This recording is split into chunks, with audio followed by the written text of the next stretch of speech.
Hello friends, विघ्नहर्ता group tuitions आपके लिए वीजीटी ऑनलाइन इस यूट्यूब चैनल पर हर दिन एजुकेशनल वीडियोस शेयर कर रहा है। ये वीडियोस आपको फास्ट मिलने के लिए अभी वीडियो के नीचे जो रेड कलर का सब्सक्राइब बटन है उसे क्लिक कीजिए। फ्रेंड्स, हमारा साइंस का फर्स्ट लेसन प्रोग्रेस में है, जिसका आज 6th वीडियो लेक्चर है और आज हम पढ़ेंगे Newton's law of motion. Newton's law of motion. अब ये न्यूटन्स लॉ ऑफ मोशन क्या होता है, सबसे पहले तो ये जानने की जरूरत है। मैंने ऑलरेडी आपको स्टार्टिंग में बताया भी था, ठीक है, प्रीवियस वीडियो आप चेक कर सकते हो। तो न्यूटन्स लॉ ऑफ मोशन में सबसे पहले हमें समझना होगा कि न्यूटन ने ये लॉ ऑफ मोशन क्यों बनाया। दोस्तों, हर एक चीज मैंने आपको बताया था, एक जगह से दूसरी जगह जो मूव होती है तो उसमें हम जो भी मूवमेंट हो रहा है वो चीज को हम लोग क्या बोलते हैं, मोशन बोलते हैं। अब वो मोशन किस प्रकार हो रहे हैं दोस्तों, वो डिपेंड करता है। कभी कुछ मोशन फास्ट होते हैं, कभी कुछ मोशन स्लो होते हैं, कभी ऊपर कभी नीचे, ऐसे अलग अलग टाइप्स के मोशन जो होते हैं। तो ये जो टाइप्स होते हैं इनके पीछे भी कुछ प्रिंसिपल होता होगा, इनके पीछे भी कुछ लॉज होते होंगे, कुछ नियम होते होंगे। तो ये जो नियम होते हैं ना दोस्तों, वही हमारे न्यूटन ने बताया। न्यूटन ने ही क्यों बताया? बिकॉज जो मोशन है, जो ग्रेविटी है, उसका जो इन्वेंशन था, जो डिस्कवरी था, वो खुद न्यूटन ने किया था। तो दैट्स वाई जो लॉज जो बनाए गए थे वो न्यूटन ने ही बनाए गए थे। ओके दोस्तों, तो हम शुरू करते हैं हमारा न्यूटन्स लॉ ऑफ मोशन। तो दोस्तों, न्यूटन लॉ ऑफ मोशन में सबसे पहले मैं आपको बताऊंगा यहाँ पे न्यूटन के जो है ना 3 लॉ थे, ठीक है। जो न्यूटन हमारे साइंटिस्ट थे उन्होंने 3 लॉ बनाए थे, Newton first law, Newton second law and Newton third law. तो ये जो न्यूटन के तीनों लॉ है, हम क्या करेंगे, इसको बारी बारी से हम पढ़ेंगे, ठीक है। तो बारी बारी से पढ़ने के लिए सबसे पहले मैं आपको क्या बताऊंगा, एक एक डेफिनेशन बताऊंगा न्यूटन्स के जितने भी लॉ है, न्यूटन फर्स्ट लॉ के, न्यूटन सेकंड लॉ के, न्यूटन थर्ड लॉ के, तीनों के मैं बारी बारी से आपको डेफिनेशन बताऊंगा एंड वो डेफिनेशन पॉइंट से आपको मैं समझाने की कोशिश करूंगा। अगर आपने ये डेफिनेशन समझ लिया ना दोस्तों, तो आपको एग्जाम में सिर्फ यही लिखना है। अगर कोई क्वेश्चन आपसे पूछता है explain Newton's law of motion या फिर Newton's first law, second law, third law, तो आपको सिर्फ डेफिनेशन लिखना है और उसके बेस पे एक्सप्लेनेशन करना है, जो कि आपको खुद ब खुद समझ में आ जाएगा दोस्तों। तो ध्यान से ये वीडियो देखिए। तो शुरुआत करते हैं Newton's first law of motion. जैसा आप देख पा रहे हो यहाँ पे Newton's first law of motion. तो Newton's first law of motion का एक डेफिनेशन है, यहाँ पे आप देख पा रहे हो, यहाँ पे मैं स्क्रीन पे अंडरलाइन करके आपको बता रहा हूं। तो एन ऑब्जेक्ट कंटिन्यूअस, यहाँ पे आप देख पा रहे हो, यहां से लेके यहां तक उसका डेफिनेशन है। क्या बोल रहा है? An object continuous to remain at rest और in the state of uniform motion along a straight line unless an external unbalance force acts on it. क्या बोला है दोस्तों यहाँ पे कि कभी भी कोई भी object continues to remain at rest, मतलब कोई भी ऑब्जेक्ट रेस्ट पोजिशन में रहता है। कब तक रेस्ट पोजीशन में रहेगा? जब तक उसके ऊपर कोई भी एक एक्सटर्नल अनबैलेंस फोर्स एक्ट नहीं करेगा। एग्जांपल के तौर पे आपको बताता हूं, आपको क्लियर हो जाएगा, ठीक है दोस्तों। जैसे कि एक जमीन है आपका, ठीक है, आपका घर का ही ले लो, आपका टाइल्स है, आपके घर पे जो जमीन है उसके ऊपर आपने एक बॉल रखा हुआ है। अब वो बॉल जो है कब तक नहीं हिलेगा? एक बॉल रख दिया था, वो रेस्ट पोजीशन में ही रहेगा, वहां से नहीं हिलेगा। कब तक नहीं हिलेगा? जब तक आप उसको अपने हाथों से या फिर किसी स्केल से, बुक से, हवा से बहुत ज्यादा प्रेशर मार के उसको मूव न करवा लो, ठीक है, तब तक वो रेस्ट पोजीशन में रहेगा। एंड जैसे आपने उसको टच किया तो उसको क्या मिल जाएगा? एक फोर्स मिल जाएगा। एंड जैसे एक फोर्स मिल जाएगा तो वो जो बॉल है, ठीक है, वो एक जगह से दूसरी जगह चले जाएगा। इसका मतलब क्या हो गया? उसके अंदर मोशन आ गया। एंड मोशन क्यों आया? बिकॉज आपने क्या लगाया? एक एक्सटर्नल फोर्स लगाया। एक्सटर्नल फोर्स मतलब क्या हुआ? आपने हाथों से फोर्स लगाया, मतलब एक्सटर्नल फोर्स लगाया। अनबैलेंस फोर्स का मतलब क्या हो गया कि वो जो फोर्स था ना, वो जो ग्रेविटी था उससे ज्यादा था, मतलब बैलेंस नहीं था, अनबैलेंस था। बैलेंस होता तो वो नहीं हिलता, लेकिन अनबैलेंस फोर्स था, दैट वाई वो आगे बढ़ गया, हिल गया। इसके लिए हम लोग बोलते हैं कि अनबैलेंस फोर्स जब लगाओगे आप एक्सटर्नल सोर्स से, तो वो ऑब्जेक्ट एक प्लेस से दूसरे प्लेस पे हिल जाएगा। तो यही होता है अनबैलेंस फोर्स। अब इसको समझने के लिए यहां पे आप देखोगे, यहां पे एक लिखा हुआ है बैलेंस एंड अनबैलेंस फोर्स। उसको समझने के लिए एक एग्जांपल है। बैलेंस फोर्स मतलब क्या होता है कि अगर दोनों साइड, जैसे कि आप टग ऑफ वॉर खेलते हो, टग ऑफ वॉर पता है ना, एक रस्सी होता है, उसको दोनों साइड से कुछ आदमी लोग या फिर कुछ बच्चे खींचते हैं दोनों साइड से। तो दोनों साइड से आप खींच रहे हो एंड वो दोनों साइड कुछ भी मूव नहीं हो रहा है, ठीक है, मतलब दोनों साइड जो लोग खड़े वो एक बराबर ताकतवर है। तो दोनों साइड में से कोई भी एक साइड रस्सी ज्यादा नहीं जाएगी, मतलब वो कौन सा कंडीशन हो गया? बैलेंस कंडीशन हो गया। लेकिन वही एक साइड में क्या करता हूं, पतले लोग को खड़ा करता हूं और दूसरे साइड एकदम तगड़े तगड़े मोटे लोग को खड़ा करता हूं। तो क्या हो जाएगा? जो मोटे वाली साइड था वहां पे क्या हो जाएगा? जो रोप है वो चला जाएगा, मतलब क्या हो गया? अनबैलेंस फोर्स हो गया, ठीक है। तो इसी का मतलब था बैलेंस एंड अनबैलेंस फोर्स। लेकिन ये आपको ज्यादा नहीं समझना है, खाली आप एक मैंने समझने के लिए बताया। मेन मुद्दा का बात ये है कि आपका जो न्यूटन्स का फर्स्ट लॉ था वो क्या होता है, क्या होता है, आपको सिर्फ सिंपल लैंग्वेज में याद रखना है कि कोई भी ऑब्जेक्ट अपनी जगह से तब तक नहीं हिलेगा जब तक आप उसके ऊपर कोई भी एक्सटर्नल अनबैलेंस फोर्स अप्लाई नहीं करते। यही है आपका न्यूटन्स का फर्स्ट लॉ। ये स्टेटमेंट आपने याद कर लिया, बस हो गया, खत्म हो जाएगा दोस्तों, बहुत ईजी है। आगे बढ़ते हैं, ठीक है। ये तो हो गया फर्स्ट लॉ। अब बात करेंगे हमारे न्यूटन सेकंड लॉ की, ठीक है। सेकंड लॉ क्या होता है? अब इसका डेफिनेशन क्या होता है? डेफिनेशन के पॉइंट ऑफ व्यू अगर मैं बात करूं तो बहुत सिंपल चीज है इसका डेफिनेशन। यहां पे आप देख पा रहे हो, इसका एक डेफिनेशन क्या बोलता है? The rate of change of momentum is proportional to the applied force and the change of momentum occurs in the direction of force. यहाँ पे ना आपको थोड़ा सा ट्विस्ट है, थोड़ा सा आपको समझने की कोशिश करना पड़ेगा। यहाँ पे मैं बताता हूँ, पहले आप स्टेटमेंट सुनो, मैंने क्या बोला, the rate of change of momentum. Momentum मतलब क्या होता है, मास इंटू वेलोसिटी, ठीक है। कोई भी मास ले लो और वेलोसिटी दोनों को मल्टीप्लाई कर दो तो आपको मोमेंटम मिलता है। तो अगर कोई भी मोमेंटम कब तक प्रोपोर्शनल है, जब तक उसके ऊपर कोई भी अप्लाइड फोर्स उसका डायरेक्शन चेंज ना कर दे। मतलब क्या बोल रहा है, the rate of change of momentum is proportional to the applied force and the change of momentum occurs in the direction of force. जिस डायरेक्शन में आप फोर्स लगाओगे उसी डायरेक्शन में आपका जो मोमेंटम है वो क्या होगा, चेंज होगा, ऐसा उसमें कहा गया है, ठीक है। मोमेंटम जैसे मैंने ऑलरेडी बोला क्या होता है, मास इंटू वेलोसिटी होता है, P इजिकल टू mv लेते हैं हम लोग, ठीक है। अब आगे बढ़ते हैं, अब मैं आपको एक डेरिवेशन पॉइंट ऑफ व्यू समझाता हूं, ठीक है। जैसे ये जो स्टेटमेंट हमने बोला, the rate of change of momentum, अब the rate of change of momentum क्या हो जाएगा, आपको पता है कि कोई भी चीज रेट ऑफ चेंज ऑफ होता है मतलब विद रिस्पेक्ट टू टाइम होता है। तो rate of change of momentum को हम लोग कैसे लिख सकते हैं, change in momentum upon time. अब मोमेंटम क्या होता है, मास इंटू वेलोसिटी, ठीक है, मास इंटू वेलोसिटी होता है। तो चेंज इन मोमेंटम मतलब क्या होता है, जैसे आपने एक्सेलरेशन पढ़ा था, change in velocity upon time ना, तो चेंज इन मोमेंटम मतलब क्या हो जाएगा, m v minus m u हो जाएगा। यहां पे आपको दिखा देता हूं मैं, क्या लिखा है, m v minus m u, मतलब जो फाइनल मोमेंटम रहेगा, वी लिखा है मतलब फाइनल वेलोसिटी के साथ रहेगा, तो ये हो गया final momentum minus m u है, यू मतलब इनिशियल वेलोसिटी, मतलब ये हो जाएगा इनिशियल मोमेंटम, ठीक है। तो ये हमारा क्या बन जाएगा, final momentum minus initial momentum, इसी को हम लोग क्या बोलेंगे, change in momentum upon time. अब मैंने क्या किया, एम दोनों में कॉमन है तो एम कॉमन निकाल लिया मैंने यहाँ पे, देखो, and v minus u upon t, and ये जो v minus u upon t जो होता है ना, वो क्या होता है, एक्सेलरेशन होता है। तो एम तो पहले से ही था मेरे पास और v minus u upon t को हमने ए ले लिया, तो ये क्या हो जाएगा, एम ए हो जाएगा। तो आप देख पा रहे हो यहाँ पे एम ए आ गया, क्लियर है, ये तो आपको समझ में आएगा कि एम ए कैसे आ गया, ठीक है। ये हो गया मास इनटू एक्सेलरेशन। अब जो हमारा स्टेटमेंट था according to the Newton second law, जो अभी हमने ऊपर देखा ये वाला, ठीक है, ये वाला जो हमारा इक्वेशन था, उसके हिसाब से क्या बोलता है यहाँ पे कि according to the Newton second law of motion the rate of change of momentum is proportional to the applied force. तो proportional to the applied force मतलब क्या हो जाएगा, प्रोपोर्शनलिटी का सिंबल क्या होता है, ये होता है, आप देख पा रहे हो यहाँ पे। तो एम ए जो है वो क्या है, the rate of change of momentum, और proportional to applied force, force क्या है हमारे पास एफ, तो क्या हो जाएगा, M is directly proportional to F. ये जो यहाँ पे आप देख पा रहे हो, m is directly proportional to f, यहां पे मैंने लिख लिया। तो ये हो गया हमारा पहला इक्वेशन, ठीक है। अब एक और चीज, यहां पे हम लोग को प्रोपोर्शनलिटी का साइन हटाने के लिए क्या करना पड़ता है दोस्तों, एक कांस्टेंट से मल्टीप्लाई करना पड़ता है। तो कांस्टेंट यहां पे हमने k मान लिया, ठीक है, is the constant of proportionality, और उसका वैल्यू हमने 1 मान लिया, ठीक है। तो यहां पे अप्लाई कर दिया हमने, f is equal to k into m a, देख पा रहे हो आप, k into m a, f is equal to k into m a. तो ये हो जाएगा हमारा इक्वेशन। अब मैंने k का वैल्यू 1 माना था तो डाल दिया उसमें, तो ये क्या हो जाएगा, हमारा फाइनल इक्वेशन बन जाएगा f is equal to m a, correct है, f is equal to m a बन गया। ये आपको समझ में आ गया होगा आई गेस, ठीक है। Force is equal to mass into acceleration. तो दोस्तों यही है हमारा न्यूटन का सेकंड लॉ।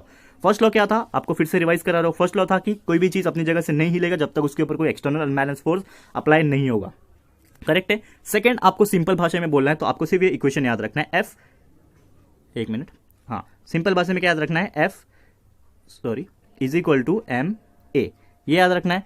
तो force is equal to mass into acceleration, ये जो चीज है आप याद रख लोगे तो आपको समझ में आ जाएगा, यही है हमारा न्यूटन्स का सेकंड लॉ। बहुत सिंपल चीज था ये दोस्तों, ठीक है।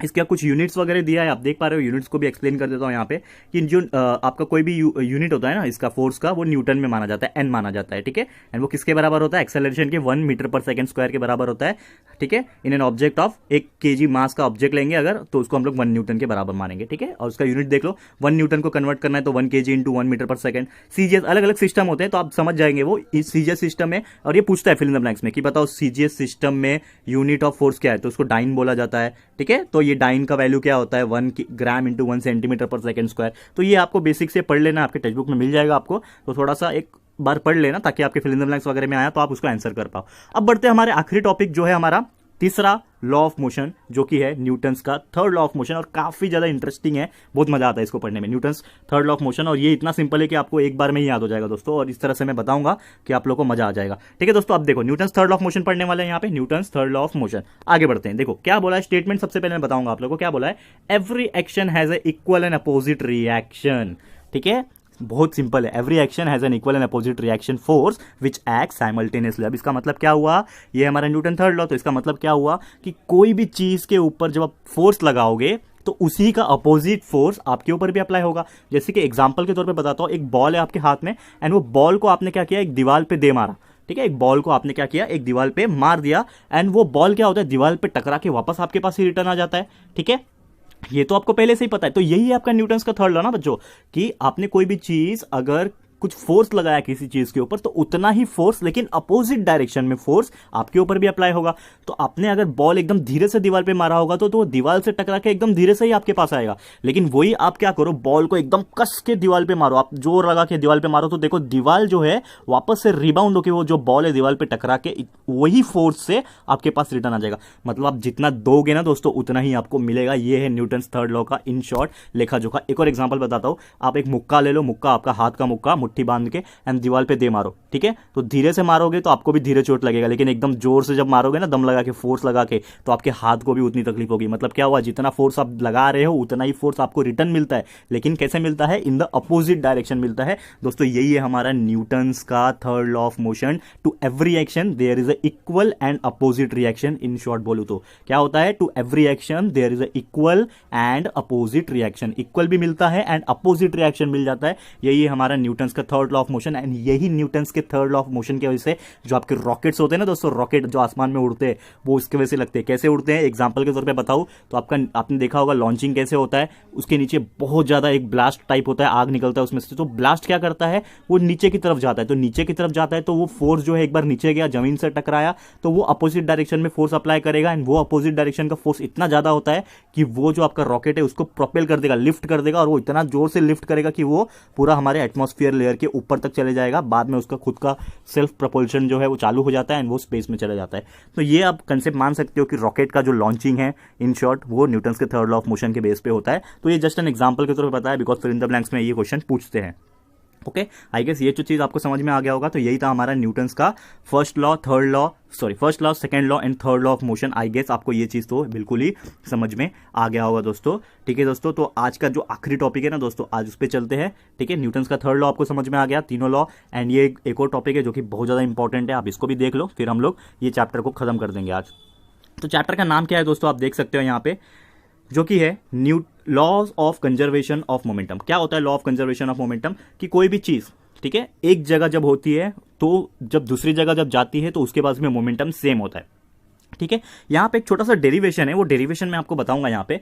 Suppose an object A has a mass m1 and it's initial velocity u1। मतलब एक मास लिया हमने, उसका m1 है, उसका इनिशियल वेलोसिटी u1 मान लिया। एक और ऑब्जेक्ट है, उसका मास m2 है, इनिशियल वेलोसिटी u2 मान लिया। ठीक है, अब क्या होता है, हमारा मोमेंटम क्या होता है, मास इंटू वेलोसिटी। तो ए के लिए क्या हो जाएगा, m1 u1 हो जाएगा, और b के लिए क्या हो जाएगा, m2 u2 हो जाएगा। इतना तो आपको समझ में आ गया होगा, बहुत बेसिक कंसेप्ट है। एक बार फिर से रिपीट करूंगा, एक ऑब्जेक्ट a ले लिया, एक ऑब्जेक्ट b ले लिया। ठीक है, a का मैंने क्या मान लिया, m1 और u1 मान लिया। इसके लिए क्या मान लिया मैंने, m2 u2 मान लिया। ये हो गया इनिशियल वेलोसिटी। वही फाइनल वेलोसिटी अगर मैं मानूंगा तो क्या हो जाएगा, मास तो सेम ही रहेगा, लेकिन फाइनल वेलोसिटी के लिए v1 लेना पड़ेगा, तो m1 v1 हो जाएगा, और b के लिए क्या हो जाएगा, m2 v2 हो जाएगा। तो ये तो आपको समझ में आ गया कि इनिशियल वेलोसिटी और फाइनल वेलोसिटी कैसे लेंगे हम लोग। ठीक है, अब आगे बढ़ते हैं यहाँ पे। तो एक चीज यहाँ पे एक लिखा हुआ है, यहाँ पे आप देखोगे ना दोस्तों, एक चीज यहाँ पे मैं बता रहा हूँ, the momentum of ball b after collision is equal to m2 v2। मतलब क्या बोला, ये जो ऑब्जेक्ट है ना a और b, तो समझ लो बॉल थे, एक a था एक b था, दोनों को मैंने टकरा दिया आपस में। ठीक है, तो आपस में टकरा दिया तो क्या हो जाएगा, जो मैंने बोला था न्यूटन के थर्ड लॉ के अकॉर्डिंग, कि दोनों को, मैंने एक बॉल को दूसरे बॉल से टकराया तो जो फोर्स होगा वो तो सेम होगा, लेकिन जब उसके ऊपर न्यूटन थर्ड लॉ लगेगा तो उतना ही अपोजिट रिएक्शन उसके ऊपर अप्लाई होगा। मतलब दोनों के केस में फोर्स तो सेम होगा, बराबर ना, जितना आप जोर से मारते हैं उतना ही फोर्स आपके पास आता है, लेकिन अपोजिट डायरेक्शन में आता है। तो इसके लिए यहाँ पे आप देखोगे F2 is equal to minus F1 लिखा है। मतलब जो आपका सेकेंड ऑब्जेक्ट का जो फोर्स है वो F1 मतलब फर्स्ट ऑब्जेक्ट के फोर्स से बराबर है, लेकिन अपोजिट डायरेक्शन में। इसके लिए यहाँ पे माइनस का साइन लिया है, आप देख पा रहे हो यहाँ पे। अब आगे बढ़ते हैं। F मतलब क्या होता है, मास इंटू एक्सेलरेशन। ऑलरेडी पता है हम लोग ने, प्रीवियस हमने सेकंड लॉ में देखा था, न्यूटन्स के सेकंड लॉ में, कि force is equal to mass into acceleration होता है, बराबर है ना, अभी निकाला था। तो F2 की जगह पे हम m2a2 लिख सकते हैं और F1 की जगह पे m1a1 लिख सकते हैं। करेक्ट है दोस्तों, आप देख पा रहे हो यहाँ पे F2 की जगह पे m2a2 लिखा और F1 की जगह पे m1a1 लिख दिया, क्योंकि फोर्स क्या होता है, मास इंटू एक्सेलरेशन होता है। और यहाँ पे माइनस तो पहले से ही था। अब मैं क्या करूंगा, एक्सेलरेशन का मतलब मुझे पता है क्या होता है acceleration, v minus u upon T, change in velocity upon time. यहाँ पे भी v minus u upon T, change in velocity upon time. तो a2 की जगह पे v2 minus u2 upon T डाल दिया, और a1 की जगह पे v1 minus u1 upon T डाल दिया। ये समझ में आ गया। अब क्या करना है, इनको अरेंज करना है। ठीक है, मतलब सिंप्लीफिकेशन करना है। तो क्या हो गया, सिंप्लीफिकेशन करके देखो, दोनों के नीचे क्या है, टी और टी है, ये तो ये टी और ये टी कैंसिल हो जाएंगे। सिंपल एक इक्वेशन बन जाएगा, मल्टीप्लाई किया तो आपको ये मिल जाएगा वैल्यू। आप खुद एक बार पेन और बुक ले लो एंड फटाफट इसको सॉल्व करो। देखो ये जो चीज आपको इक्वेशन मिल जाएगा, बहुत सिंपल है। अब इसको अरेंज करो दोस्तों। रीअरेंज कैसे करना है, रीअरेंज आपका यहाँ पे दिख रहा है, ये माइनस, आप अंदर ब्रैकेट में मल्टीप्लाई कर दोगे ना आप, तो ये m2v2 मल्टीप्लाई हो जाएगा, ठीक है, फिर m2u2 मल्टीप्लाई हो जाएगा। तो जब ब्रैकेट आपने खोल दिया, मल्टीप्लाई किया, तो ये मल्टीप्लाई करने के बाद आपको ये वाला इक्वेशन मिला। एंड ये वाला इक्वेशन को आप रीअरेंज जब करोगे ना, तो ये माइनस वाला इधर चला जाएगा, ये माइनस वाला इधर गया, ये माइनस वाला इधर आ गया। तो रीअरेंज करने के बाद आपको एक फाइनल इक्वेशन मिलेगा, ठीक है दोस्तों। ये क्यों नहीं हो पा रहा है मैं आपको ऐसा इसमें स्क्रीन पे तो आपको नहीं बता पाऊंगा, ठीक है दोस्तों, तो आप ये खुद करना पड़ेगा आपको, बस आपको मेथड बता रहा हूँ आपको कैसे करना है, तो आपको ये चीज समझ में आ जाएगा। m2v2 plus m1v1 is equal to m1u1 plus m2v2, ठीक है। ये वाला इक्वेशन आपका फाइनल इक्वेशन है जो कि आपको सॉल्व करने के बाद मिल जाएगा। ये क्या बोलता है, अब m2v2 और m1v1 क्या है, इसमें आप देखोगे दोनों में कंडीशन में v2 भी है और v1 भी है, मतलब ये क्या हो गया आपके लिए, फाइनल मोमेंटम हो गया, बराबर ना। v आ गया मतलब फाइनल वेलोसिटी है, और फाइनल वेलोसिटी किसके साथ रहता है, फाइनल मोमेंटम के साथ रहता है। और यहाँ पे दोनों में केस में u देख रहे हो, u1 और u2, मतलब ये क्या हो गया, इनिशियल वेलोसिटी। तो इनिशियल वेलोसिटी मतलब इनिशियल मोमेंटम। तो इन शॉर्ट हम क्या बोल सकते हैं, यहाँ पे आप ये जो इक्वेशन आप देख पा रहे हो ना दोस्तों, ये इक्वेशन से हम क्या डिराइव कर सकते हैं, स्टेटमेंट तो आपको मैं बताने वाला हूँ अभी कुछ देर में, लेकिन आपको ये मैथमेटिकल इक्वेशन से क्या समझ में आ रहा है कि ये जो फाइनल मोमेंटम है ये वाला इज इक्वल टू, ये क्या है, आपका इनिशियल मोमेंटम। मतलब आप बोल सकते हो कि final momentum is equal to initial momentum, correct है। एक बार और, ये आपका फाइनल मोमेंटम है, ये इनिशियल मोमेंटम है, दोनों क्या है, इक्वल है, देख पा रहे हो। तो मतलब final momentum is equal to initial momentum. तो आप स्टेटमेंट भी देख पा रहे हो, यहाँ पे लिखा है clearly, the magnitude of the total final momentum is equal to the magnitude of total initial momentum. मतलब इन शॉर्ट हम क्या बोल सकते हैं कि जो भी हमारा टोटल मोमेंटम होता है, फाइनल मोमेंटम, वो किसके बराबर होता है, इनिशियल फाइनल मोमेंटम। मतलब जितना इनिशियल आपका मोमेंटम रहेगा उतना ही आपका फाइनल मोमेंटम भी रहने वाला है। ये बहुत एक इंपॉर्टेंट पॉइंट है, आपको एग्जाम में पूछता है। एक और चीज यहाँ पे बोला है, when no external force acts on a interacting object there total momentum remains constant. मतलब कोई भी एक्सटर्नल फोर्स अगर अप्लाई नहीं होगा ना दोस्तों, तो मोमेंटम चेंज ही नहीं होगा, करेक्ट है। कोई भी एक ऑब्जेक्ट है जैसे मूव हो रहा है वैसे ही मूव होगा, लेकिन जब तक उसके ऊपर कोई एक्सटर्नल फोर्स नहीं लगा तो उसका मोमेंटम चेंज नहीं होगा। एक बॉल है, बॉल को आप धीरे से फोर्स लगा के छोड़ दिए तो वो चलता रहा, चलता जा रहा है, जब तक उसके ऊपर कुछ और फोर्स नहीं लग रहा तब तक उसका मोमेंटम सेम रहेगा, मतलब कांस्टेंट रहेगा, चेंज नहीं होगा, ठीक है। और एक और चीज यहाँ पे बोला है, when two objects collide the total momentum before collision is equal to the total momentum after collision। मतलब कोई भी दो ऑब्जेक्ट जब टकराते हैं ना दोस्तों, तो उनके बीच में जो स्टार्टिंग में जितना इनिशियल मोमेंटम रहता है वो सेम होता है किसके बराबर, आफ्टर कोलिजन, मतलब जो फाइनल मोमेंटम रहेगा। तो initial momentum is equal to final momentum, ये आप क्लियरली बोल पा रहे हो ये चीज से, ठीक है। तो आई गेस ये आपको समझ में आ गया होगा। अब बढ़ते हैं हमारे न्यूमेरिकल की तरफ। ये न्यूमेरिकल हमारा आखिरी है जो कि हमारे लॉ ऑफ कंजर्वेशन के ऊपर डिपेंड रहेगा, तो आपको मैं सॉल्व करके यहाँ पे इजिली बता पा रहा हूँ। क्या है ये, the mass of Canon in 500 kg। एक कैनॉन, एक बोलते हैं ना गोला होता है, तोफ का गोला, तो कैनॉन है 500 किलो का, और उसको रिकॉइल का स्पीड लगता है, मतलब जो मशीन है उसको स्पीड लगता है 0.25 मीटर पर सेकंड का। तो हम लोग ने पूछा है मोमेंटम बताओ। बहुत सिंपल है दोस्तों, यहाँ पे देखो गिवन में उसका मास दिया हुआ है, m दिया हुआ है 500 kg, और स्पीड दिया हुआ है, मतलब वेलोसिटी दिया हुआ है 0.25 मीटर पर सेकंड। मोमेंटम निकालना है, फॉर्मूला पता है हम लोग को, मोमेंटम क्या होता है, मास इंटू वेलोसिटी। मास 500 है, स्पीड 0.25, दोनों को मल्टीप्लाई कर दो, आपका आंसर मिल जाएगा 125 kg पर metre second, sorry kg metre पर सेकंड। तो ये है आपका मोमेंटम। बहुत सिंपल है निकालना दोस्तों, 2 मार्क्स के लिए आपको क्वेश्चन ये पूछता है, कैलकुलेट द मोमेंटम, ठीक है दोस्तों। बहुत सिंपल था। एग्जांपल नंबर 2 की तरफ चलते हैं, जो कि हमारा आखिरी है। यहाँ पे आप देख पा रहे हो, 2 balls have mass of 50 gram and 100 ग्राम। मतलब 2 बॉल है, एक का 50 ग्राम है, एक का 100 ग्राम है। They are moving along a same line, मतलब सेम लाइन में मूव कर रहे हैं, और वेलोसिटी क्या है, 3 मीटर है एक का, दूसरे का 1.5 मीटर है, ठीक है। तो ये कौन सा केस हो गया, लॉ ऑफ कंजर्वेशन मोमेंटम, जो हमने m1v1 बड़ा वाला फॉर्मूला देखा था ना, देखो तो ये वाला फॉर्मूला जो अभी थोड़ी देर पहले देखा था, वही फॉर्मूला यूज करना है, उसके बेस पे सॉल्व करना है, करेक्ट है। बहुत ईजी है दोस्तों, मजा आएगा सॉल्व करने में। देखो यहाँ पे तो हम लोग डायरेक्टली मास पे इस पे चलते, गिवन पे चलते हैं। हम लोग को पूछा क्या क्वेश्चन है, calculate the velocity of the other ball. मतलब हमें पूछा है कि इनिशियल वेलोसिटी आपको दे के रखा था, इनिशियल वेलोसिटी क्या था, 3 मीटर था, एक का 1.5 मीटर था, बट जो फाइनल वेलोसिटी है ना वो सिर्फ एक का दे के रखा है, 2.5 मीटर पर सेकंड। मतलब दूसरे बॉल का आपको क्या निकालना है, फाइनल वेलोसिटी निकालना है इन शॉर्ट। तो बहुत सिंपल है, पहले गिवन की बात कर लेंगे। गिवन में क्या लिखा है, मास m1 दिया हुआ है, ठीक है, m2 दिया हुआ है, ओके क्लियर है, ठीक है ना। ये ग्राम में था तो आपने केजी में कन्वर्ट किया, कैसे कन्वर्ट करते हैं, 50 ग्राम दिया था तो केजी मतलब क्या होता है 1000 केजी, तो उसको डिवाइड कर दो 1000 से, तो आपको मिल जाएगा 0 कैंसल, दैट इज 0.05। देख पा रहे हो यहाँ पे स्क्रीन पे 0.05 आपको मिल जाएगा। वैसे m2 को भी कन्वर्ट कर लिया है, बहुत ईजी है। देखो इनिशियल वेलोसिटी u1 दिया हुआ है, u2 दिया हुआ है, क्लियर है। फाइनल वेलोसिटी v1 दिया हुआ है, लेकिन v2 हमें बोला है निकालने के लिए, तो v2 is equal to question mark है, देख पा रहे हो आप। अब सिंपली हम लोग को क्या करना है, law of conservation of momentum, ये तो समझ में आ गया, ये यूज होने वाला है, ठीक है ना, law of conservation of momentum. तो total initial momentum is equal to total final momentum होता है, that is m1 u1 plus m2 u2 is equal to m1 v1 is plus m2 v2, यही फॉर्मूला यूज होगा। तो जो value आपके सामने डाल दो, देखो m1 0.5 दिया है, u1 3 दिया है, m2 0.1 दिया है, u2 1.5 is equal to 0.05 multiply by 2.5, ये आपने वैल्यू डाल दिया, बहुत सिंपल था, आपके पास ये सब वैल्यू प्रेजेंट था, तो आपने क्या किया, ये वैल्यू को डाल दिया। अब वैल्यू को क्या कर दो, मल्टीप्लाई कर लो आपस में, मल्टीप्लाई करके आपको क्या मिल रहा है, देख पा रहे हो यहाँ पे आप क्लियरली, ठीक है, स्क्रीन पे आप देख पा रहे हो, ठीक है। तो 0.15 मल्टीप्लाई करके आया, फिर इसको मल्टीप्लाई करके 0.15 अगेन, इसको मल्टीप्लाई करके 0.125 आया, और ये इसको मल्टीप्लाई करके 0.1 मल्टीप्लाई बाय v2 आया।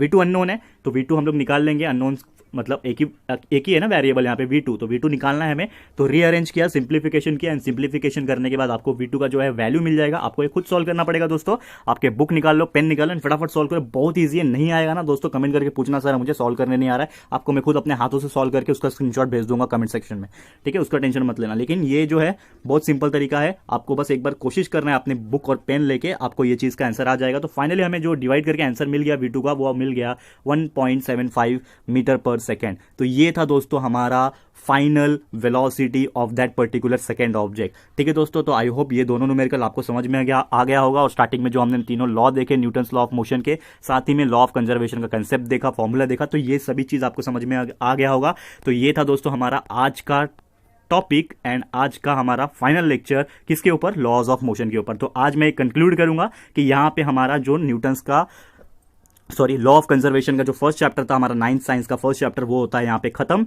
दोस्तों। तो ये पांचों लेक्चर जो हुए हमारे, लेक्चर नंबर 1 2 3 4 5, ये हमारे लॉज ऑफ मोशन के ऊपर डिपेंड थे। तो ये पांचों के पांचों लेक्चर अपने टोटल हमने A to Z एक भी पॉइंट नहीं छोड़ा है हमने, आप देख सकते हो जाके हमारे प्रीवियस वीडियो में 1 2 3 4 5, एक भी टॉपिक ऐसा नहीं है जो नहीं छूटा है। फिर भी आपको ऐसा लगता है कि कुछ डाउट है आपको पांचों लेक्चर में या फिर ये लेक्चर में, तो प्लीज हमें कमेंट करके बताएं। फ्रेंड्स, अगर आपको वीडियो अच्छा लगा है तो उसको लाइक ज़रूर करो, और ज़्यादा से ज़्यादा स्टूडेंट्स तक उसको शेयर करो, और चैनल अभी तक सब्सक्राइब नहीं किया है तो अभी वीडियो के नीचे जो रेड कलर का सब्सक्राइब बटन है उसे क्लिक कीजिए, ताकि आपको नेक्स्ट वीडियोस का अपडेट फास्ट मिल सके। Thank you.